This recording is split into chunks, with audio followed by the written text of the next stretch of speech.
Hola, buenas tardes. Vamos a dar comienzo con esta conferencia de hoy a la primera de las conferencias del ciclo de las quintas jornadas andaluzas Villas de los Barrios.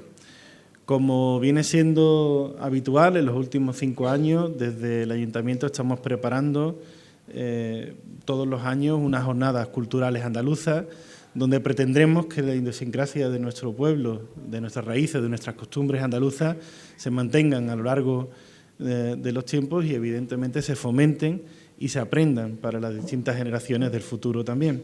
En un mundo tan globalizado como en el que vivimos, donde culturas de otros países y de otros territorios pues vienen, en cierto modo, a invadir nuestros espacios culturales e incluso a restarnos nuestras costumbres, nuestras tradiciones, creo que es importante que sepamos todos de dónde venimos, quiénes somos y hacia dónde tenemos que ir. Y evidentemente la defensa de nuestra cultura y de nuestra idiosincrasia es un objetivo y un pilar fundamental de nuestra gestión como equipo de gobierno. Este año, además, hemos recortado económicamente las jornadas culturales andaluzas ante la situación del Ayuntamiento, como todo el mundo sabe, pero no por ello hemos perdido calidad en cuanto a nuestras jornadas y a nuestras conferencias. Y la muestra de ella es hoy, que tenemos la suerte de contar con la conferencia de nuestro cronista oficial de la Villa desde el año 2014, José Manuel Algarabani, el profesor Algarabani, como muchos de vosotros lo conoceréis, y que os voy a contar algo sobre él. Es licenciado en Historia Contemporánea por la Universidad de Granada, licenciado en Documentación y diplomado universitario en Biblioteconomía y Documentación. Realizó la maestría en Historia Latinoamericana por la Universidad Internacional de Andalucía y el máster en Información y Documentación por la Universidad de Sevilla y el Instituto Andaluz de Patrimonio Histórico. Finalizó sus estudios en la University College of Galway, Irlanda, y es diplomado de Estudios Avanzados en Historia Contemporánea por la Universidad de Granada. Presidente, además, de la sección primera, Geografía e Historia, del Instituto de Estudios Campos Gibraltareños. Profesor de enseñanza secundaria en el Instituto de Secundaria Carlos Cano de los Barrios y profesor de la Escuela Universitaria de Estudios Jurídicos y Económicos del Campo de Gibraltar. Entre sus líneas de investigación podemos señalar el siglo XX en el Campo de Gibraltar, la guerra civil en la comarca en sus diferentes aspectos, Gibraltar como refugio político en la guerra civil y posguerra, Gibraltar en el siglo XX, su influencia en el entorno geopolítico o la represión de posguerra en el entorno del Estrecho de Gibraltar.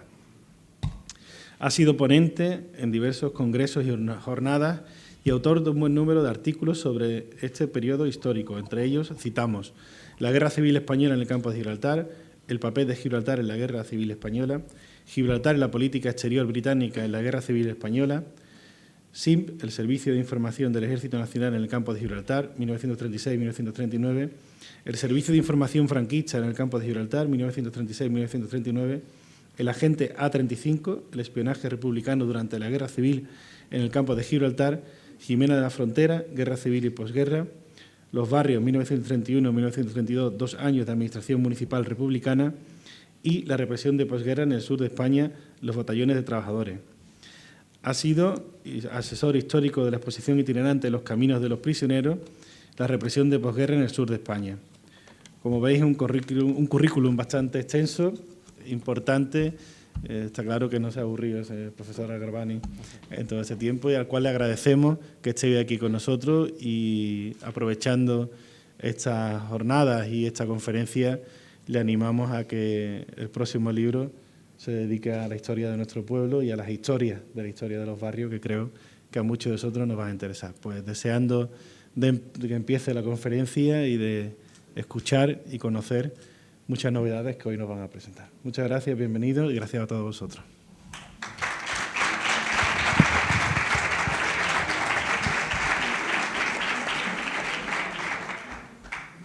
Bien, muchas gracias. En primer lugar, pues agradecer tus palabras, alcalde, y no sé si hay mucho eco, y agradecer pues a todos los que en esta tarde-noche tan fresquita pues habéis elegido estar un ratito por aquí.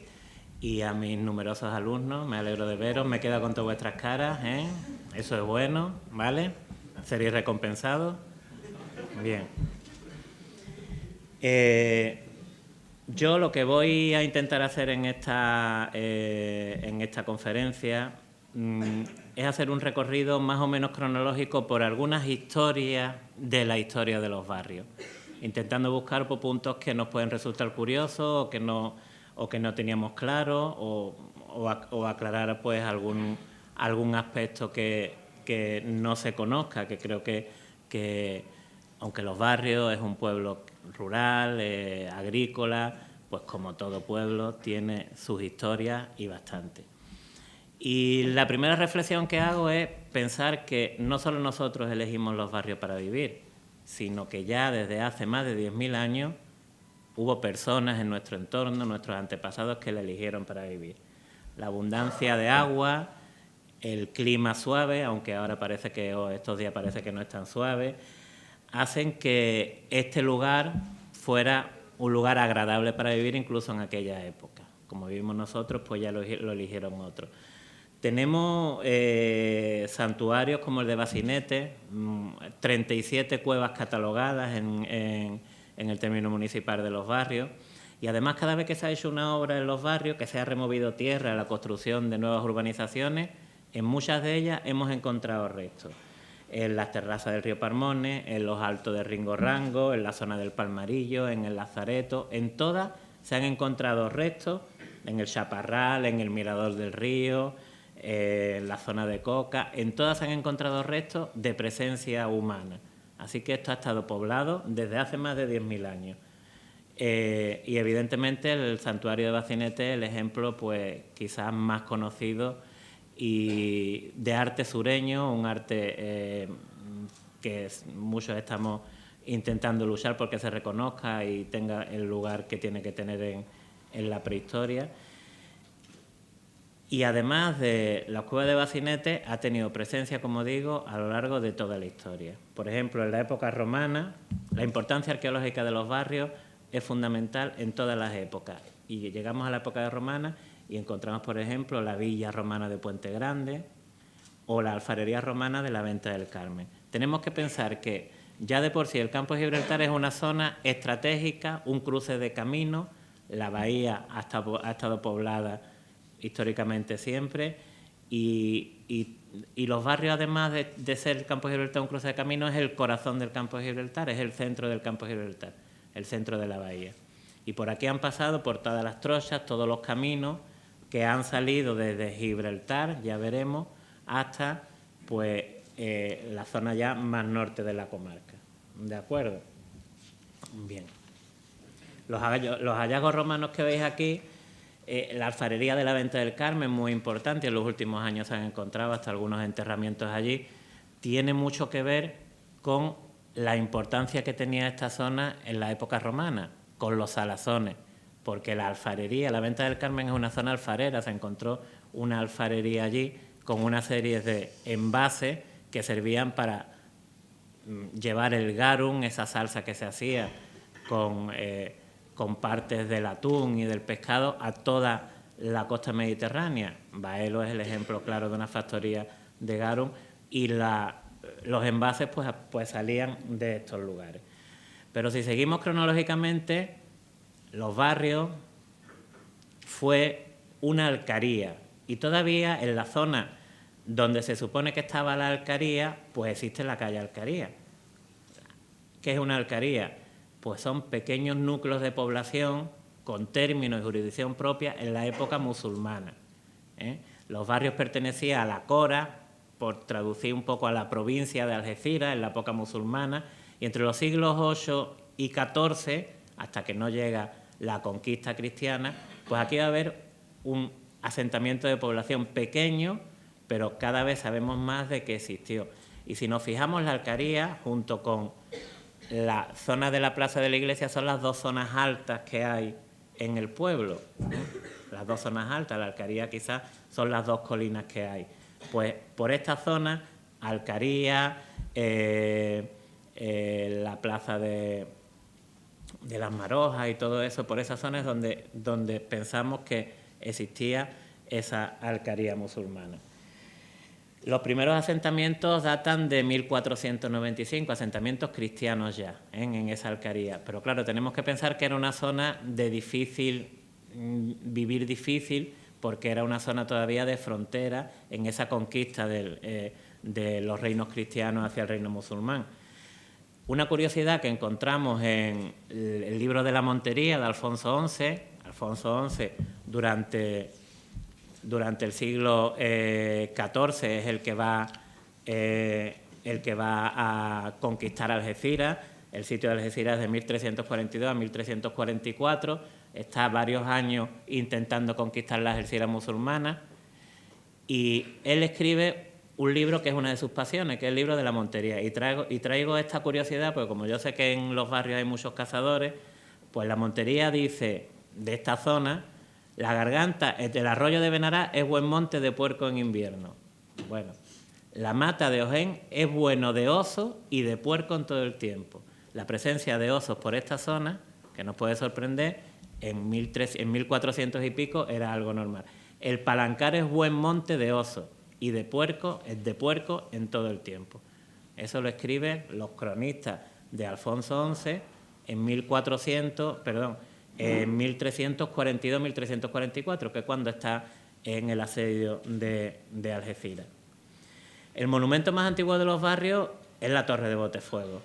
Es la torre del Monte la Torre, al menos el monumento en pie más antiguo. Tenemos pocos datos de la construcción de la torre y todo eso, pero ya sabemos que es del siglo XIV. Se utilizó con función de vigilancia y de defensa para el control de territorio, por lo tanto es de época árabe. Y esta torre tiene la curiosidad, como todas las atalayas, las torres, que se comunicaba con una torre que había en Adalides, en el monte de Adalides, por la zona donde está ahora mismo el Carrefour, ¿no? el supermercado. Y se iban comunicando a través de fuegos por si venía alguna invasión. Este texto es una de las informaciones que tenemos de esta torre. Entraron en otra celada, aquende del río Parmones, cerca de la cabeza de la atalaya, se refiere a esta torre, en un lugar donde dicen la celada vieja. Esta torre también se llamó la Torre del Prior o Montecillo del Prior en los siglos anteriores, en alusión al prior de la Orden de San Juan de Jerusalén. Este prior que le da el nombre al arroyo del Prior, que es el arroyo que divide el término de Algeciras y el de los barrios, por la carretera vieja, tuvo un protagonismo bastante importante en el asedio a Gibraltar, en esta Orden de San Juan de Jerusalén, y por eso pues se le dio el nombre. ¿De acuerdo? Otro de los monumentos más antiguos, vamos acercándonos a los barrios modernos, es la Torre de Entre Ríos. Esta se comenzó a construir en 1585, estamos hablando del siglo XVI, financiada por la Hacienda Real, por el rey, y tiene una curiosidad que en la época casi ninguna presentaba planta cuadrada, eran de planta circular, pero esta se ve que todavía tiene cierta influencia de lo musulmán y tenía planta cuadrada. El acceso se hacía por una escala de cuerda que, una vez recogida desde el interior, pues garantizaba cierta protección. Y normalmente durante los siglos que estuvo funcionando había 3 guardas. Esta es la torre que hay en Palmones, como todos sabemos, ¿vale? Pero lo que sí es cierto es que el periodo más importante y el origen moderno de los barrios está en la Guerra de Sucesión. Yo a mis alumnos pues los castigo bastante con la importancia que tiene la Guerra de Sucesión en el campo de Gibraltar y sobre todo en los barrios. La Guerra de Sucesión es la muerte del último rey de los Habsburgo, Carlos II, el hechizado, ese que era tan feo, ¿os acordáis? En el que sale, pues ese hombre muere sin descendencia y él plantea que sea en su testamento, al morir sin descendencia, que sea el próximo rey su sobrino nieto, Felipe V, que es Borbón, ¿de acuerdo? En Europa se forma una guerra a nivel interior y a nivel exterior, porque hay partidarios de que los Borbones sean los reyes de España, la corona de Castilla, y partidarios de que no lo sea, porque entonces iban a tener Francia, que era Borbón, y España, y los Borbones iban a tener mucho poder en Europa. Así que la corona de Aragón y el Imperio Austrohúngaro, Inglaterra, Holanda, pues eligen como candidato al archiduque Carlos de Austria. Esos dos candidatos van a estar luchando durante la Guerra de Sucesión, que dura de 1701 a 1713. ¿Qué es lo que ocurre en ese intervalo? Pues que en 1703 una armada anglo-holandesa, de ingleses y de holandeses, en plena guerra de sucesión, va a entrar en Gibraltar y la va a conquistar. Los gibraltareños, como toda esta zona, que son seguidores de los Borbones, de Felipe V, pues se le invita a que salgan de Gibraltar porque ha sido conquistada por el bando contrario de la guerra.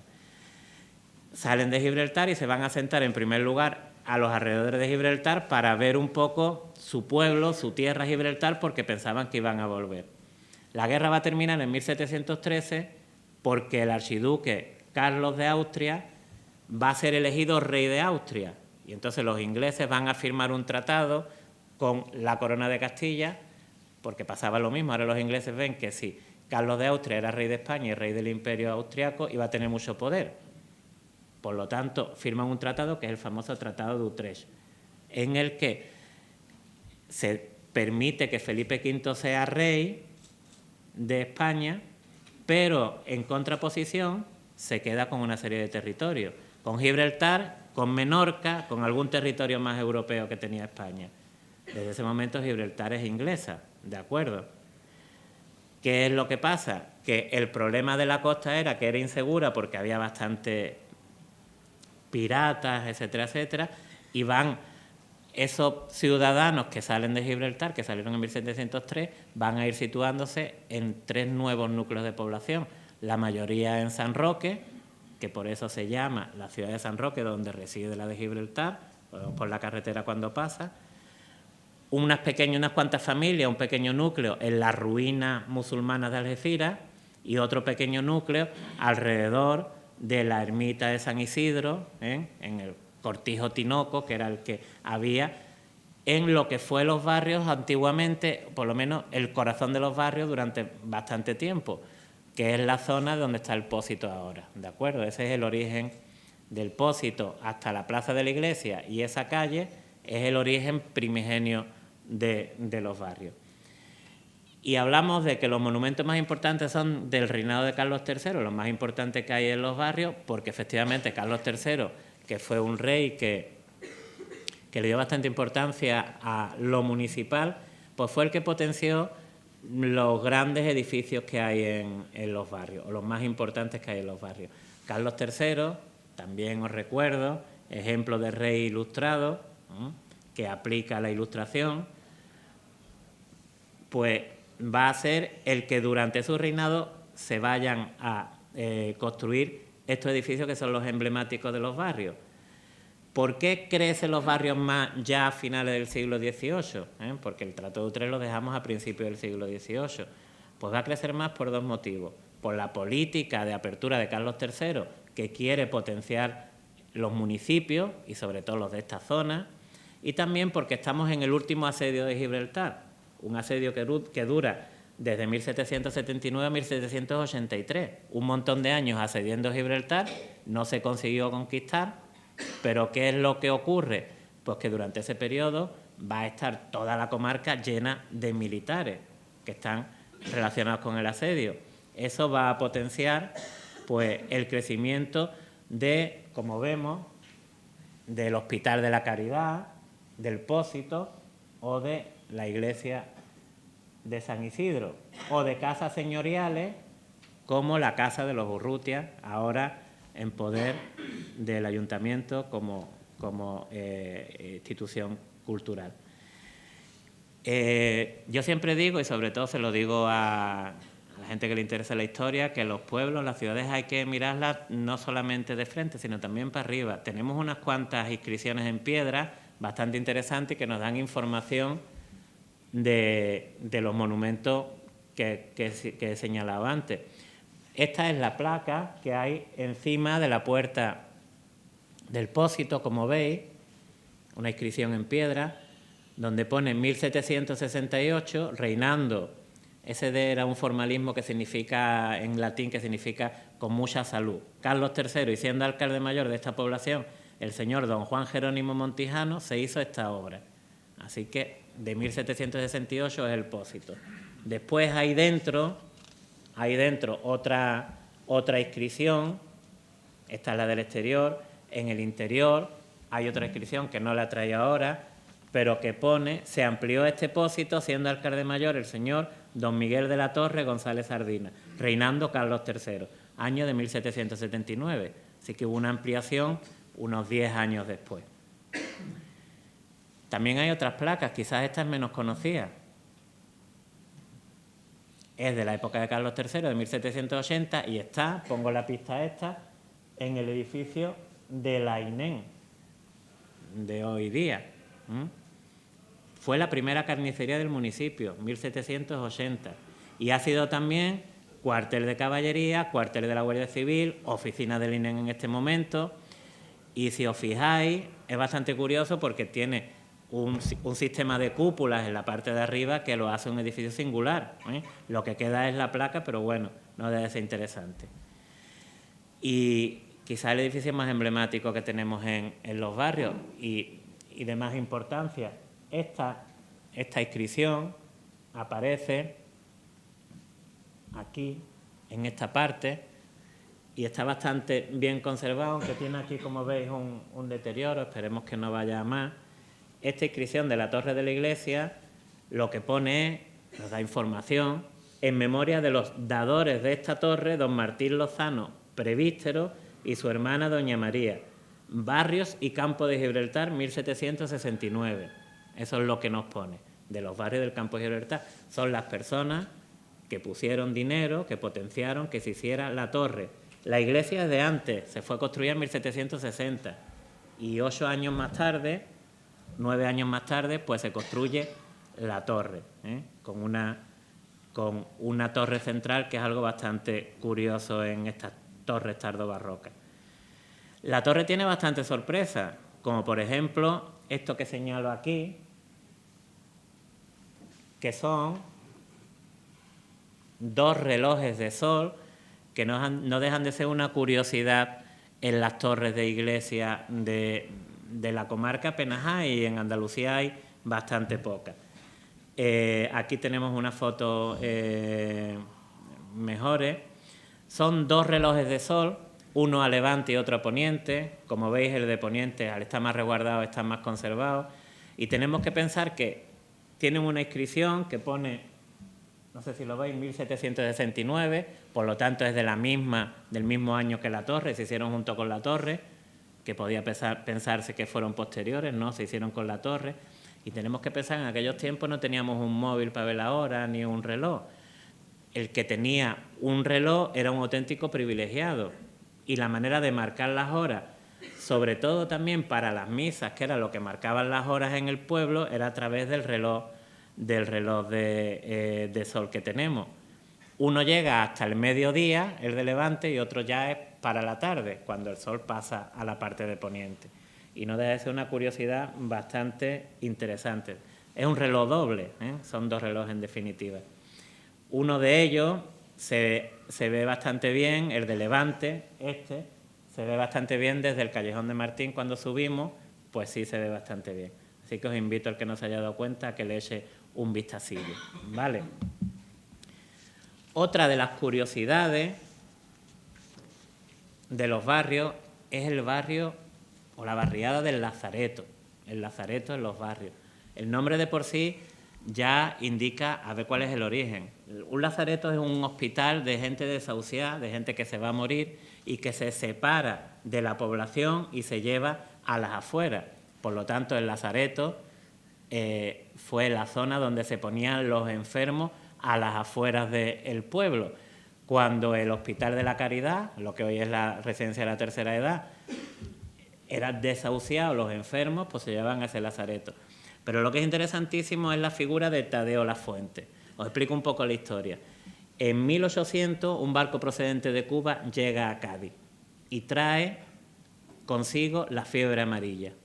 En Cádiz murieron 8.000 personas durante el contagio que hubo tan impresionante. A los 4 años, un soldado de caballería está de paso por los barrios, para en la posada de los barrios y muere en la posada. Cuando llega el médico, que era Joaquín Bobadilla, el médico titular de los barrios, por los síntomas se da cuenta de que es fiebre amarilla. Empieza a tomar todas las medidas posibles, pero a las pocas semanas los vecinos de las casas de alrededor empiezan a caer enfermos. Es gobernador militar del campo de Gibraltar el general Castaño, bastante conocido, bastante importante. El general Castaño va a enviar a los barrios al médico Tadeo Lafuente. He aquí este hombre. Tadeo Lafuente, un médico militar que viene en calidad de inspector médico de la salud pública en el distrito, lo que va a hacer en los barrios, que por eso los barrios es conocido en la historia de la medicina, porque se descubre un método para al menos mejorar la fiebre amarilla, lo que va a hacer es conseguir un proceso curativo mucho mejor del que había hasta el momento. Para eso escribe un libro que tiene un título, que puedo estar 10 minutos leyendo el título, sobre que la fiebre amarilla pierde dentro de una choza toda su fuerza y se cura de un modo hasta ahora infalible con la quinina tomada por un método absolutamente nuevo y distinto del que se ha usado comúnmente, por don Tadeo Lafuente. ¿Qué es lo que hizo don Tadeo Lafuente? Vio que cuando los enfermos de fiebre amarilla estaban en sus casas o estaban en hospitales cerrados, pues se contagiaba mucho más. Y entonces decidió llevárselos al lazareto, a las afueras del pueblo, a que vivieran en chozas que transpiraban, chozas de caña y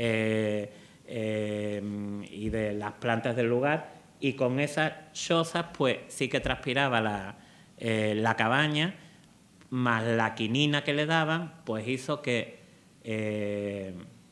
muriera mucha menos gente de lo que hubiera sido normal. Con todo y con eso, murieron de 300 personas contagiadas en los barrios, 112. En el libro que escribió están los nombres de los que murieron, que posiblemente haya algún que otro antepasado de los que están aquí. ¿De acuerdo? El lazareto, que se llama así por eso, hoy día es una de las barriadas más pobladas de los barrios, y en el centro, en la plaza principal del lazareto, pues tiene el nombre de la plaza es don Tadeo Lafuente, conmemora pues a este médico que descubrió una forma un poco mejor de la que había de solucionar la fiebre amarilla. Por cierto, a los pocos años murió en Murcia de fiebre amarilla. Las cosas de acuerdo. Bien. Hubo el proyecto de construir un lazareto en 1929. Están todos los planos y todo. Son algunos de los proyectos que no salieron en este pueblo, pero como veis, era un edificio bastante interesante. Seguimos un poco cronológicamente y ya estamos en 1808. Este mapa es tremendamente interesante porque es un mapa francés de la época de la Guerra de la Independencia.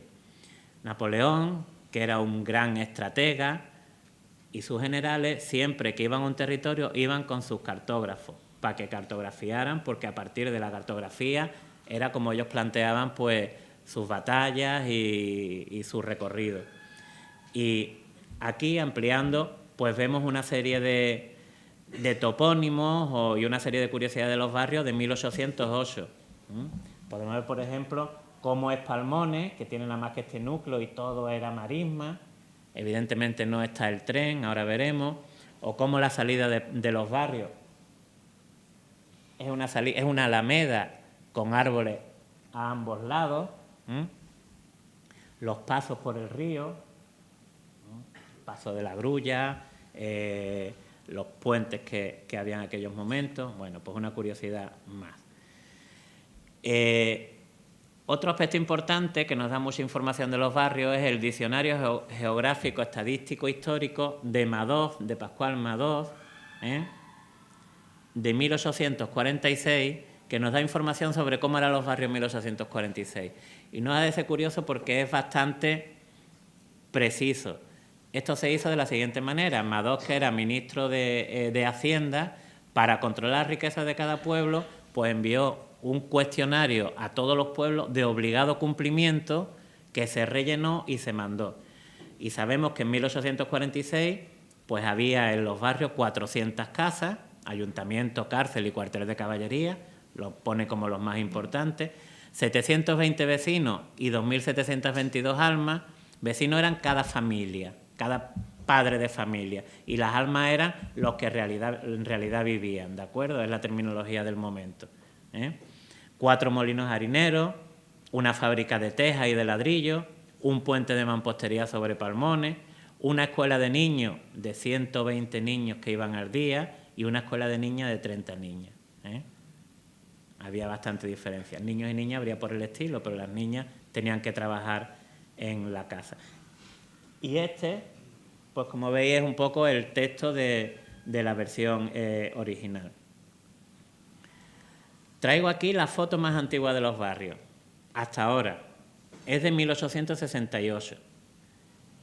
Yo siempre la traigo para ver si alguien me dice, no, pues yo tengo una más antigua, pues enséñamela, y así pues ya tenemos una más antigua. Pero por ahora es la más antigua. Y además es un poco curiosa la forma en que se hizo, porque Federico de Magallanes es un cartógrafo del ejército que se le pide en 1868 que vaya a Gibraltar a hacer una serie de fotos en Gibraltar. Y cuando va de paso, se para en los barrios y hace la foto. Tenemos que pensar que en aquella época hacer una foto implicaba casi medio día, porque se llevaban un carromoto, como en una especie de diligencia grande, todo el material, y ahí tenía que ser revelada, etcétera, etcétera. Pues esta es la historia de esta, que es la foto más antigua de los barrios. Es de mala calidad porque era un proceso químico bastante complicado y ya tiene pues unos cuantos añitos, pero la conseguimos de un archivo del norte de España y bueno, y por ahora sigue siendo la foto más antigua de los barrios. Lo que se aprecia de mala forma, pues la torre de la iglesia, evidentemente, y cuando se amplía un poco mejor sí se aprecia la casa de los Urrutia, que sobresale en la parte alta del pueblo, que es la zona de la iglesia, y después pues toda una zona de cortijo y de cultivos alrededor, que es el origen agrícola y ganadero de los barrios. He puesto una foto de los años 20, casi para que hagamos una comparación, pero evidentemente la poca calidad de la más antigua pues tampoco nos dice mucho. Otro elemento interesante es el puente de hierro. Es interesante porque en el momento en el que se construyó, en 1870, ya vamos por el final del siglo XIX, era sin duda el puente, la construcción más importante de todos los barrios y una de las más importantes del campo de Gibraltar. El puente de hierro está en la entrada del camino que va desde el kilómetro 93-94 de la carretera Los Barrios-Jerez y que cruza hasta Facina.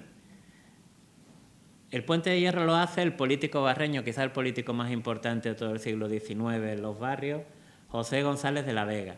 José González de la Vega va a ser presidente de la Diputación y un político del Partido Progresista con mucho poder y con mucha influencia en la época. Parece ser que él es el que consiguió que a los barrios se le denominara villa por su influencia con Isabel II. Y González de la Vega, siendo presidente de Diputación, pues él piensa, hay un proyecto que es la carretera que va de los barrios Alcalá a Jerez, yo tengo en mi propiedad, porque era de él, la finca de La Granja, la famosa dehesa de La Granja, hago el puente y así hago que la carretera aproveche el puente. Era un poco las cuentas que parece que hizo él. Al final, pues la carretera más o menos aprovechó el puente y así él aprovechaba para sacar la madera de quejigo y todas las riquezas que tenía esa de La Granja, que era pues una de las formas de enriquecimiento de la salida de madera de su finca. ¿De acuerdo? Aquí tenemos 41 metros de puente. Hay una anécdota que incluso alguna persona mayor la había escuchado de sus antepasados, que dice que en las bases del puente González de la Vega puso una moneda de oro en cada una de las bases, que están en los cimientos. Pues ahí está. Cuando se caiga iremos a buscarla. Otro personaje tremendamente importante de los barrios, que es muy poco conocido, es Ambrosio Grimaldi. Ambrosio Grimaldi y Guitar. Tremendamente polifacético. Es periodista, es profesor de dibujo, es retratista. Pero ¿qué es lo interesante de Ambrosio Grimaldi? Lo interesante es que este señor es el que funda la primera sociedad protectora de animales y plantas de España, junto a un grupo de amigos. Él nace en los barrios, será profesor de dibujo en el Instituto de Secundaria de Algeciras, después iría a Cádiz, y en Cádiz y en Algeciras ya hace periodismo, funda revistas como director, El Iris, una serie de revistas también interesantes, pero la curiosidad es eso. Y aquí hay uno de los boletines de esa sociedad protectora, Ambrosio Grimaldi, que aunque el boletín es de 1874, la importancia que tiene él es la siguiente, que fue el que lo fundó, murió en 1872, propone fundado por don Ambrosio Grimaldi, o sea que se le recordaba una vez muerto la fundación de este boletín de la Sociedad Protectora. Es la primera sociedad protectora de animales y plantas en España. Y también tengo que decir que en sus escritos es bastante antitaurino, ¿eh? Estamos en un pueblo taurino, pues es bastante antitaurino. Otra cosa que fue bastante importante en los barrios es la inauguración del tren. El tren modernizado por donde pasaba, 8 de octubre de 1890. Se inaugura la línea, el trozo de línea desde Algeciras hasta Jimena. Hablo de memoria, pero creo que eran unas 7 o 8 horas las que tardaba el tren de Algeciras a Jimena. El día de la inauguración se sabía que iba a pasar por aquí y que iba a parar. Todo el pueblo estaba en la estación. Todo el pueblo estaba en la estación esperando el tren, esperando que parase. Las crónicas dicen que pasó de largo porque no pudo parar. Pensemos que es el principio. Este es el tipo de locomotora, no es la misma, pero es el tipo de locomotora que encabezaba ese tren inaugural de la línea Algeciras-Bobadilla. Aquí una foto en la estación de tren, y aquí pues algunas fotos antiguas que son relativamente conocidas. A la vuelta, estuvieron todo el día, me imagino, a la vuelta pues sí que paró y bueno, pues banda de música y todo lo que nos podemos imaginar. Otro elemento muy desconocido o algo muy desconocido en los barrios, que sería bastante interesante profundizar en él, a ver si tenemos tiempo alguna vez podemos profundizar, es un cuartel verdaderamente importante que hubo en 1906 en los barrios. Estos son los planos del cuartel y el cuartel estaba, en los barrios como veis, esto sería donde estaba el cuartel, que corresponde a lo que hoy es la notaría o el antiguo Mercadona, cerca del Instituto Carlos Cano. Aquí es donde estaba este cuartel de caballería. Aquí está un poquito agrandado, y aquí era donde estaban los oficiales. Un cuartel de caballería bastante grande, como veis, en relación al pueblo, y que estuvo durante unos cuantos años. Es el origen del cuartel de Santiago que hubo en Algeciras después, porque después lo trasladaron a los pocos años a Algeciras. Pero es bastante interesante porque hay bastante documentación. ¿Por qué había un cuartel aquí? Estamos en época del intento de dominio del norte de Marruecos, y aquí había bastante guarnición militar, entre ellos el cuartel de caballería de Santiago. En 1906 tenemos el mapa del cuartel de caballería, el plano de los barrios con el cuartel de caballería, y también hemos traído cómo era Palmones, ¿no?, que era el otro núcleo importante de población. Fijaros que apenas hay casas de construcción y lo que hay son chozas y las construcciones principales que están donde se supone que estaba ese inicio de Palmones, que fue el puerto que sirvió como pequeño astillero, y también tuvo su importancia, que es el origen de Palmones, en el asedio de Gibraltar, este último asedio del siglo XVIII que vimos de Gibraltar. El chocolatero. En diciembre de 1914, Los Barrios es casi portada del periódico más importante que hay en España. Es una revista, La Esfera, es una revista divulgativa, con fotos, que era una novedad en el momento, y el chocolatero es en la Montera del Torero. Todavía las personas muy mayores lo llaman el chocolatero, o así se llamaba antes el chocolatero. Por allí pasa el arroyo del Chocolatero y de ahí coge el nombre. Ya lo conocemos todos por la Montera, pero lo traigo porque noticias de los barrios así, reportajes, no había en la época tanto, y bueno, no deja de ser curioso este capricho de la naturaleza. En el texto ya dice que es digno de venirse a visitar, ya hace un poco de publicidad turística de los barrios. Vamos avanzando en el tiempo y aquí tenemos una foto. Esta es mi especialidad, pero yo voy a pasar muy rápido por la guerra civil y por la represión y todo eso. Ya habrá tiempo en otro momento. De los masones de los barrios. Esta foto es de la logia masónica que hubo en los barrios en los años 30.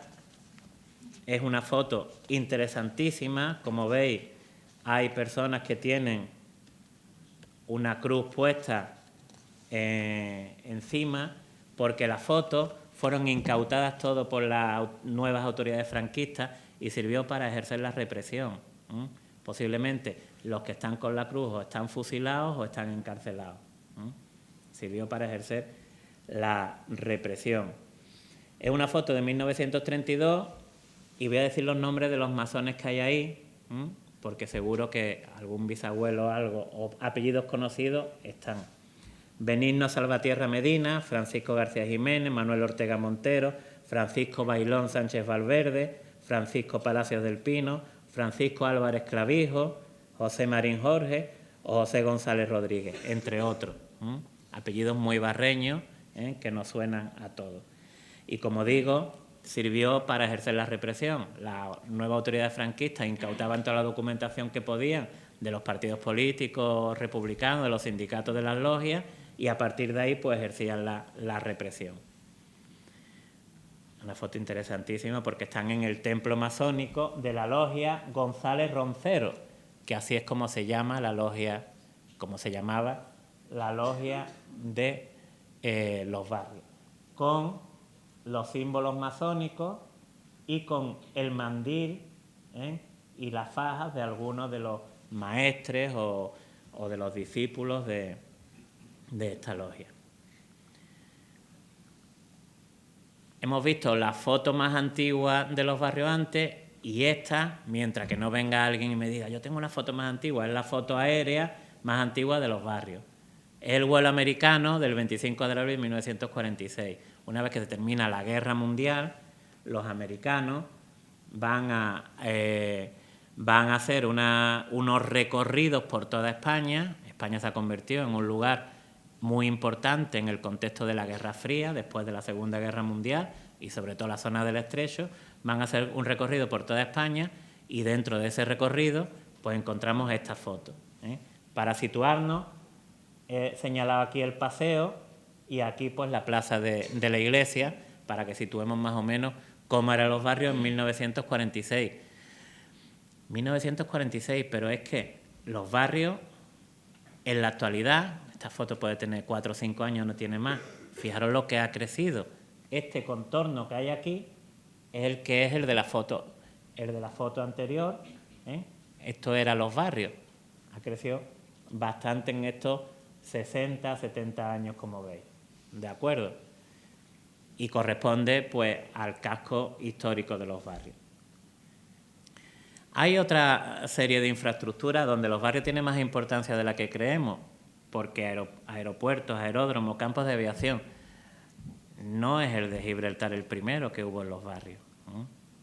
El primero y uno de los primeros de España fue el campo de aviación de Guadacorte. Estamos hablando de abril de 1911. Sí es cierto que duró poco tiempo, que era una especie de hobby de gente de bastante poder económico, ¿no? Aquí tenemos algunas imágenes de los aviones que se hacían, una serie de exhibiciones, era lo que se hacía. Es inconfundible Guadacorte, porque aquí tenemos la silueta del Peñón. Y traemos este edificio que es el Cursal. El Cursal era el antiguo Instituto de Algeciras, que estaba donde está ahora esa torre de vigilancia del puerto, esa torre grande del puerto. Pues en esa playa estaba el Cursal y fue durante una época casino, y ahí es donde estaba la sede de la Sociedad Aeronáutica con dinero francés que hizo este campo de aviación. Este campo de aviación atraía a muchos llanitos y a la gente de dinero de la zona. Hay algunas fotos interesantísimas porque evidentemente era para gente con mucho poder adquisitivo. Una fiesta cada vez que había alguna exhibición de esta. Duró muy pocos años. En esta época se utilizaba, por ejemplo, la estación de ferrocarril que hemos visto. La gente que venía de Algeciras o que venía de San Roque a otros lugares, pues llegaba a la estación de ferrocarril y de allí pues había una serie de coches y de diligencias y de calesas para traer a la zona de Guadacorte pues a los visitantes. Pero también hubo otro campo de aviación, un aeródromo que hubo durante la Guerra Civil en los barrios. Este es el mapa del aeródromo, y para que nos hagamos una idea, esto es los barrios y aquí estaría el aeródromo más o menos. Este aeródromo estuvo funcionando durante la Guerra Civil, solamente en la Guerra Civil, pero ya sabemos, está en la zona que se inunda. En los informes dice que es una zona fangosa, que es complicado, porque cuando se inunda cuando llueve lo primero que se inunda es esa parte. Ahí es donde pusieron el aeródromo. Aquí tenemos un mapa de septiembre, un plano militar de septiembre del 39 con los barrios, y aquí es donde está el aeródromo, Lo sitúa en el mapa, campo de aviación, lo sitúa en el mapa. Estamos ya en la década de los 50, ya estamos en plena dictadura franquista, y los barrios ha sido un lugar privilegiado para vivir, entre otras cosas porque había agua. Las casas que tenían la posibilidad de tener un pozo, pues tenían agua, pero no todo el mundo tenía pozo en sus casas.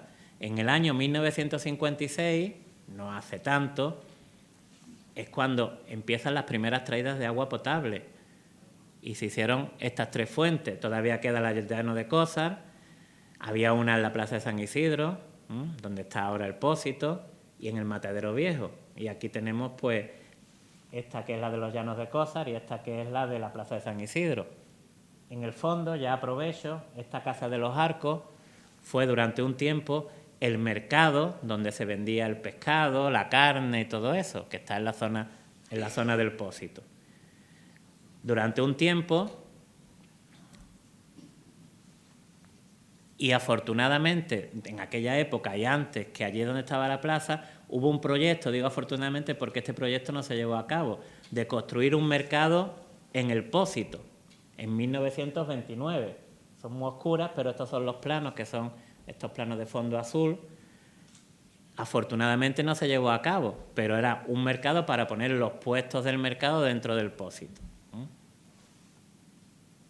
Después, en 1959, sí que se hizo la obra que todos conocemos de lo que fue el mercado hasta hace pocos años, que se cambió a la zona que está ahora, al Parque de la Cigüeña, por aquella zona, y antes pues estaba en lo que hoy es la biblioteca pública, ahí donde se situaba el mercado. También hay un proyecto, estos son documentos del archivo municipal, bastante interesantes. Pero en los años 50, 40, voy terminando ya mismo, en la década de los 50, 60, hasta los 60, los barrios tenían una cantidad de chozas espectacular. Era un pueblo económicamente pobre, un pueblo agrícola, con mucha mano de obra jornalera, mucha mano de obra campesina y con muy poca gente que tenía poder económico, poder adquisitivo alto. Había muchísimas chozas. Aquí, en 1962, podemos contabilizar que todavía había 47 familias en los barrios en chozas, 88 familias en Palmones, viviendo en chozas, en la estación 15 familias, en Cortijillo, Guadacorte, 48 familias, fuera del casco urbano, 72 familias. muchísima gente vivía en chozas, estamos hablando de los años 60, 1962. Y curioso, traigo este personaje porque en 1963 llega a los barrios Betty Molleford, una científica, botánica, que es un personaje interesantísimo para que llegara a este rincón de Andalucía. Yo tengo mi teoría y os la voy a decir ahora. Cuando se habla, tengo mi hipótesis, mejor dicho, porque todavía no la he demostrado, pero creo que alguna vez saldrá algún documento. Él llega con su marido militar y ella, y se sitúan en una zona llena de chozas, sin mucha riqueza económica. Ellos tienen un poder adquisitivo alto. Betty Molleford es de Nueva Zelanda, se ha recorrido el mundo con su afición a las aves, a las plantas, etcétera, etcétera, y se sitúan en los barrios. Betty Molleford va haciendo un diario de todas las rutas que hace y de lo que va encontrando. Ella, por ejemplo, encuentra ese helecho que es endémico de la zona, el Psilotum, que es quizás su descubrimiento más importante, y lo da y lo enseña a la comunidad científica internacional, que es un paso importante. Era muy típico que en la Guerra Fría vinieran extranjeros aquí a la zona, ya durante la Guerra Civil, durante la Guerra Mundial, la posguerra civil, y después que vinieran a la zona en calidad de espías. Y además tienen el perfil propio, esa es mi hipótesis, porque el perfil es de dos personas que se recorren todo, porque como están buscando helecho, están buscando buitres leonados y una serie de especies, pues se recorren todos los territorios. Tenemos que recordar que es una época en la que hay fortificaciones, en la que está Gibraltar, que es una colonia inglesa, en la que estamos en la Guerra Fría, en la que está el estrecho de Gibraltar. Así que ahí dejo esa hipótesis mía. Aquí lo tenemos también una foto con los helechos. Este no es el Psilotum, pero no dejan de ser helechos y está curioso. Otra curiosidad de los barrios, que cada vez que tengo oportunidad, por si alguien no lo sabe, pues hay que comentarlo. ¿Qué hace un tren en los barrios? Mucha gente que viene de fuera al parque del tren, ¿qué hace un tren en los barrios? Pues ya en democracia, la primera y la segunda corporación, decidió traerse un tren de un desguace de trenes que había y ponerlo ahí. Buscando información del tren, se llegó a la conclusión de que era un tren con muchísima historia. Este tren participó en los spaghetti western que se llamaban, en las películas que se rodaron en Almería. Y cuando veáis, son títulos súper conocidos. Ay, perdón. Por un puñado de dólares. La muerte tenía un precio. El bueno, el feo y el malo. Joel el impecable. Hasta que llegó su hora. Todas esas películas tienen como protagonistas, además de a los pistoleros, a este tren que tenemos en el parque. No deja de ser una curiosidad. Ya no solo tenemos a un actor que pasó por Hollywood, sino a un tren que también salió en bastantes películas. Los barrios han cambiado bastante. Estas son fotos de los años 50, 60. El inicio de la avenida Juan Rodríguez. ¿Cómo es ahora? Qué diferencia, ¿no? O el Colegio San Isidro y la Escuela Hogar en la avenida Alcalde de Don Juan Rodríguez. La diferencia de cómo eran calles sin asfaltar, estas primeras viviendas populares, podemos decir, que son las que se construyen. Hasta aquí llegaba el pueblo, todo esto ya era campo y huertas, que es lo que tenía los barrios. O los lavaderos, una foto del lavadero más o menos hecha desde el mismo ángulo con casi la actualidad. Si os fijáis, chozas, que eran lo que poblaban casi todas las calles de los barrios, que la mayoría, lógicamente, estaban sin asfaltar. O la plaza de la iglesia, en el pasado, el centro, el corazón de la villa, el centro de la villa, donde se hacían los festejos taurinos, el centro de la feria, donde se hacía la feria. La feria tenía un eje que era la Plaza de la Iglesia, la calle La Plata y el Paseo. Y las ferias se hacían en el pueblo y los bares del pueblo eran los que vivían esos días de feria pues como un gran negocio. El centro de corazón de la villa ha pasado con el tiempo al Paseo, que podemos decir que hoy día es el corazón de la vida social del pueblo, ¿no? Ha pasado un poco más a la zona del Paseo, ¿no? Aquí tenemos distintas fotos del Paseo, ya voy terminando. El Paseo como corazón de la villa ha estado presente pues, en todo lo que hemos hecho. Un personaje popular, ¿no? Yo no lo conocí, me han dicho que también tenía WhatsApp, no sé si... Aquí tenemos, porque mucha gente lo pregunta, y bueno, y por lo menos hay que contarlo, a Atanasio, al que se conmemora con el banco y el perro que hay en el Paseo, ¿de acuerdo? Es una conmemoración a todas las personas mayores que hay en el hogar de la tercera edad, que es el uso que tiene ahora el Hospital de la Caridad, ese edificio que hemos visto al principio. Y bueno, y no deja de ser curioso y muy fotografiado también. Yo he visto muchísima gente hacerse fotos al lado de Atanasio. Y voy terminando ya. Esto es el Paseo, sigue siendo el corazón de la villa. Fijaros, la Taberna 2 de Oro, lo que hoy es la Cafetería del Siglo, el antiguo Hospital de la Caridad, cuando fue usado como colegio. La Taberna 2 de Oro, a finales del siglo pasado, del siglo XIX, principios del siglo XX, la gente se tomaba los cafés y los vinos, no creo que hubiera mucha cerveza, donde nos lo tomamos hoy, en el Siglo, en la Cafetería del Siglo. Y en el Hospital de la Caridad, pues corretean los niños, ya no es un colegio, pero los niños corretean todas las tardes. Yo con esto quiero terminar. Muchas gracias.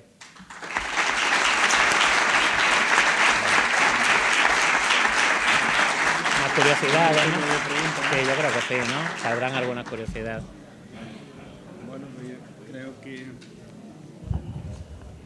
Sí, creo que, bueno, en primer lugar quiero agradecer y felicitar al profesor Agabani por su charla, sus anécdotas, su información y sus conocimientos, que evidentemente son importantes para todos los que somos barreños de nacimiento y de corazón. Creo que ahora es el momento oportuno de que hagamos preguntas y curiosidades.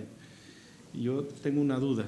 En la fotografía del edificio que dice que puede ser la Cafetería del Siglo, yo tenía entendido, o sí, que me corrijan si me equivoco, que era un edificio que estaba al principio donde ahora empieza la calle Herrería, que podría ser también un edificio que desapareció también al principio de los años 30, creo que fue, 40. Puede ser, pero a ver si llegamos. Lo digo porque la orientación de la foto, Sí. por lo menos es lo que es la anterior a esa. Esta de aquí. Sí. Aunque era muy común,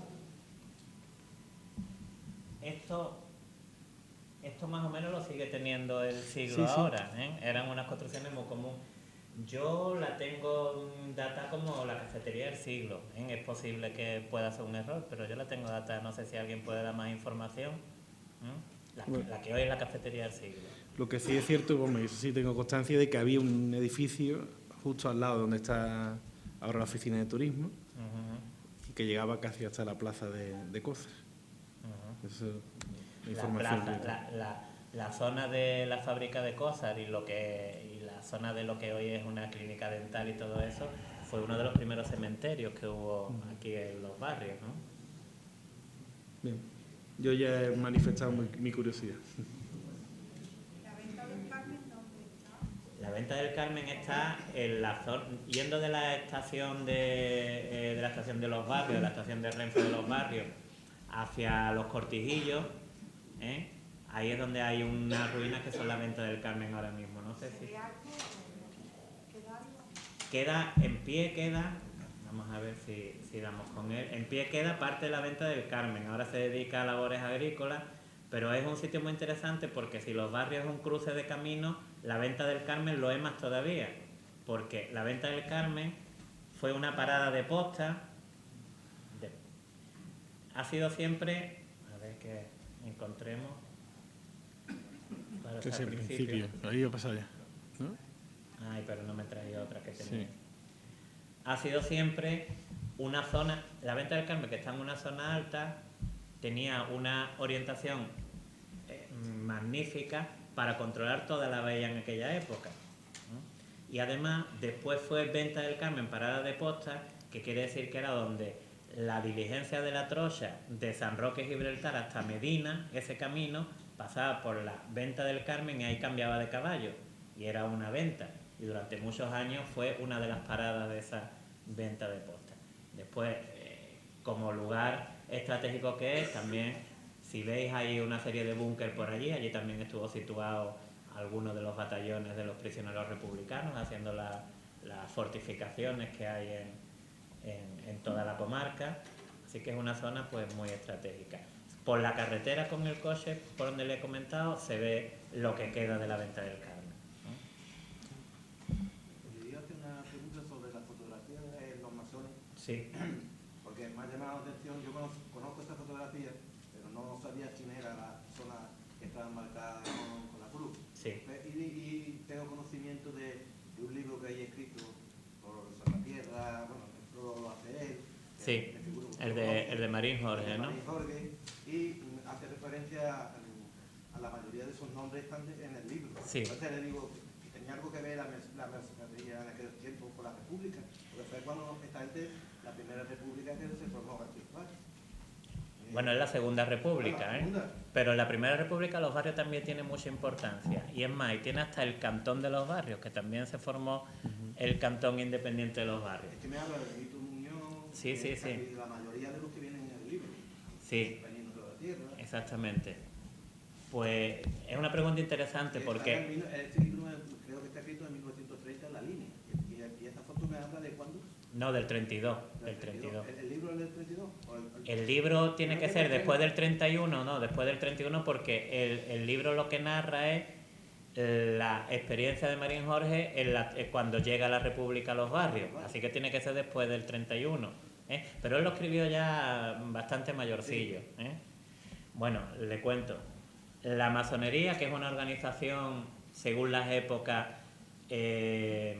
oculta y en otras épocas de más libertad, pues como una asociación cualquiera, no había tenido mucha relación con la política hasta que llega la República. Y tiene mucho que ver la dictadura de Primo de Rivera, que es el régimen anterior. La dictadura persigue a los masones y los masones van, es una frase para que nos entendamos, van a politizarse.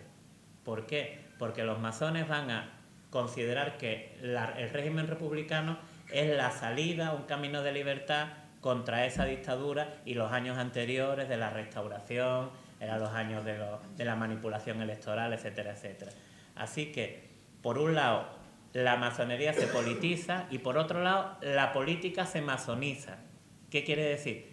Que todas estas personas que son, la masonería tiene un origen, no es popular, son clases medias, acomodadas intelectualmente, cultural, empresarios, clases medias, no es muy popular. Pues esta gente van a ser los que van a abrir el camino de la Segunda República y los que van a ser los líderes de los partidos principales de la Segunda República, pero no solo en los barrios, sino en Algeciras, en La Línea, en toda la comarca, que es una zona tremendamente republicana. Por lo tanto, ciertamente tiene mucha relación. Ese fue uno de los motivos por los que el nuevo régimen franquista va a perseguirlo a ellos, porque son parte de los arquitectos de la Segunda República. Por allí. Perdón. Bueno, he visto que las fotos que he visto de la estación, yo me toca personalmente, tú lo sabes, las fotos que he visto, esa en concreto, ¿sabe cuándo se amplió hasta la estructura que tiene actualmente? Ay, pues eso habría que mirarlo, pero eso no es relativamente complicado porque el Museo del Ferrocarril y el Archivo del Ferrocarril lo tienen todo bastante controlado. Después es cuestión de mirarlo. Es algo que sí que habría que ver un poco la evolución de ese edificio, que no debe ser... Es bastante singular Sí. En la parte de afuera, la nueva, la marquesina, creo que fue diseñada y hecha con hierro inglés. Y tiene su historia. Así un día podemos recuperar. La fotografía es la que aparece en lo de la cafetería del yo tengo una fotografía del año 2022 puede ser, en la que aparece una familia. Yo viendo la fotografía esa en casa, siempre he pensado, por la ubicación y por la orientación, siempre he pensado que no es así, era el edificio que ahora es donde está el Banco Santander. Y donde ahora también hay una cafetería, un restaurante. Pero igual equivocadamente. De todas formas, en la foto que yo tengo se ve otra perspectiva que no es idéntica a esa, que se ve un poco más solayado, que podría a lo mejor orientar un poco a ver si ese edificio es ese actualmente o el que se refería usted antes o el que Puede podría ser. desaparecer. Puede ser perfectamente. Yo la databa ahí porque me llegó datada ahí porque yo he mirado los arcos, que es la referencia que tienen, y esas dos puertas las tiene ahora mismo el siglo, muy similares. Por eso no le da más vuelta, pero posiblemente... Sí, claro, estupendo. Muy interesante, ¿no? Aparece una familia de aquí del pueblo y se ve desde otro ángulo, ¿no? Ahora no me fío en los detalles de los arcos de las puertas. Pero bueno, ahí está. Incluso el hecho de datarla exactamente, pues hay que ser muy experto para con la ropa y con ver exactamente... La foto que yo tengo se puede datar casi al año. Hombre, si lo tiene puesto por detrás o algo así, pero si no es... Las personas que hay allí... bueno, claro. Conocidas. Y sabiendo el año de nacimiento de esa persona y viéndola... Y más o menos, por lo menos la década es lo que se plantea. ¿Alguna cosa más? Mis alumnos no me quieren preguntar, no me preguntéis en clase, me voy a preguntar ahora. Delante de gente extraña. Yo tengo otra pregunta más. Disculpa. Bueno, primero. Edificaciones que usted habla, Sí, que supongo que son los nidos de ametralladora. sí. ¿Eso fueron construidos? Es que ya me he despistado. ¿Eso fueron construidos durante la República o No. construidos después? Esos fueron construidos. Es que le he entendido durante la República. Entonces, No, durante la posguerra. Si he dicho la República, me he equivocado. ahora sí, Me he equivocado. Está construido por unos 30.000 prisioneros republicanos que llegan aquí a la comarca a hacer todo el entramado de fortificación. Y es que no tenía entendido, es igual que el Sí, sí. ampliado de toda la zona esta fue después, durante la Guerra Mundial. Sí, la posguerra, sí. Del año 39 al 43-44. Bueno, una curiosidad. El acuartelamiento que había donde estaba la notaría y tal, ¿eran edificios singulares o era todo provisional? No eran edificios muy singulares porque estaban hechos de mampostería y de chapas. Y por cierto, es curioso porque la chapa hubo un momento en el que las autoridades militares dicen a las autoridades municipales le dicen tenemos que ir a quitar la chapa porque la gente estaba utilizándola para hacer sus construcciones, lógico, ¿no? Unas chapas que había allí pues la estaban utilizando para hacer sus construcciones. Eran grandes barracones además tengo bastante documentación de eso, sería interesante ver si alguna vez le podemos hacer algo relacionado con esto. Y se habla del frío que hacía dentro, de las malas condiciones en las que había.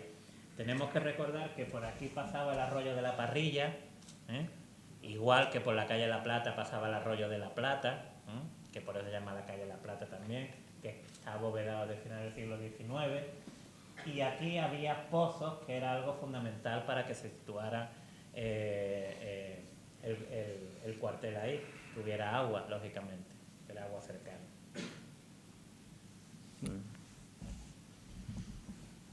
Sobre el nombre de nuestro pueblo, yo he leído más de una teoría. Para usted, ¿cuál es la auténtica o la más verdadera? Yo no he investigado muy a fondo ese aspecto, ¿eh? Yo he visto algo, Manolo Álvarez, el anterior cronista, historiador, la ha investigado más a fondo, pero yo me quedo con una con una teoría, una hipótesis, digo otra vez, porque la teoría hay que demostrarla. La hipótesis que yo creo que es más real es que aquí el pueblo de los barrios se asienta sobre un cortijo que se llamaba cortijo de los barrios, con este nombre, y de ahí que tome el pueblo de los barrios. También es verosímil la que más conocemos, que es Dos Barrios, que yo comentaba, el Arroyo de la Plata divide las dos montañas, podemos decir, las dos zonas más altas, que es la de la Alcaría y la de la Iglesia. Perdón, el Arroyo de la Plata es el mismo que el Arroyo del Junco. Sí, se supone. He entendido que el arroyo ese Sí, se denomina Arroyo del Junco, sí. que va canalizado por... Sí, que pasaba por delante del Hospital de la Caridad también. Y desemboca ya en la Viñuela. Por cierto, en la Viñuela debe su nombre a que hubo alguna de viñas en esa zona. Pues posiblemente, tampoco tenemos documentación de eso, pero sí es cierto que durante el siglo XVIII y XIX el campo de Gibraltar tenía muchísimas viñas, mucho vino, y Algeciras sobre todo. Había muchas viñas, posiblemente. Además, en una zona había huertas por todo alrededor, es posible que hubiera viñas también allí. Tampoco tenemos ningún documento que nos lo afirme. Sin documentos es complicado. Muy bien. Bueno, si no hay ninguna pregunta más, pues agradecerle de nuevo al profesor Alcabanis su clase, y bueno, yo creo que vamos a darle un reconocimiento, agradecimiento por la colaboración en esta quinta jornada. Vamos a empezar a preparar ya las del año que viene para seguir ahondando en los temas barreños. Y como no, un fuerte aplauso de todos los que estamos aquí. Muchas gracias.